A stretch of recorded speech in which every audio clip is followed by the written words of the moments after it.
അപ്പോൾ കുക്കർ വെച്ചിട്ട് നല്ല അടിപൊളി ഒരു കോഴിക്കോടൻ ബിരിയാണി ഉണ്ടാക്കിയെടുത്താലോ. ഒരു 3/4 കിലോ ചിക്കൻ എടുത്തിട്ടുണ്ട്. അതിലേക്ക് ഒരു നാരങ്ങയുടെ നീര്, മഞ്ഞൾപ്പൊടി, കുരുമുളക് പൊടി, ഉപ്പ്, ഇനി ഇതെല്ലാം കൂടെ നന്നായിട്ട് മിക്സ് ചെയ്തെടുക്കാം. ഒരു പാത്രം വെച്ച് 3 ടേബിൾ സ്പൂൺ എണ്ണ ഒഴിച്ചു കൊടുക്കാം. അതിലേക്ക് ഒരു സവാള നൈസാക്കി അരിഞ്ഞത് വറുത്തെടുക്കാം. പിന്നെ അണ്ടിപ്പരിപ്പ്, മുന്തിരി ഇതും കൂടെ വറുത്തെടുക്കാം. ഇനി കുക്കർ വെച്ചിട്ട് വറുത്തെടുത്ത് ഓയിൽ തന്നെ ഒഴിച്ചു കൊടുക്കാം. അതിലേക്ക് ഒരു 2 സവാള അരിഞ്ഞത് ഉപ്പോട്ട് ഇട്ടിട്ട് നന്നായിട്ട് വേവിച്ചെടുത്തോളി. പിന്നെ ഇഞ്ചി, വെളുത്തുള്ളി, പച്ചമുളക് ചതച്ചെടുത്ത് ഇട്ട് കൊടുക്കാം. എന്നിട്ട് നന്നായിട്ട് മിക്സ് ചെയ്യാം. പിന്നെ നമ്മൾ മാറ്റി വെച്ച ചിക്കൻ അതിലേക്ക് ഇട്ട് കൊടുത്തിട്ട് നന്നായിട്ട് ഒന്നുകൊണ്ട് മിക്സ് ചെയ്ത് കൊടുക്കാം.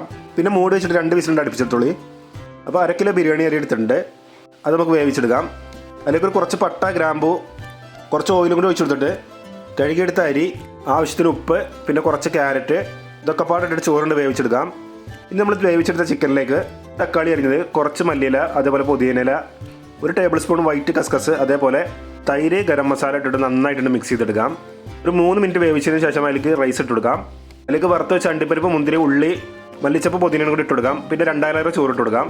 പിന്നെ 1 ടേബിൾ സ്പൂൺ നെയ്യ് കൂടി വെച്ചിട്ട് ഇത് മൂടി വെച്ചിട്ട് ഈ ലോ ഫ്ലെയിമിൽ വെച്ചതിന് ശേഷം വിസിൽ വരാതെ 4 മിനിറ്റ് ആവി കയറ്റി കൊടുക്കാം. പിന്നെ തുറന്ന് നോക്കുമ്പോൾ എന്താ ബിരിയാണി. അപ്പോൾ അപാര രുചിയിൽ കോഴിക്കോടൻ ബിരിയാണി നമ്മൾ കുക്കറിൽ തയ്യാറാക്കി എടുത്തു.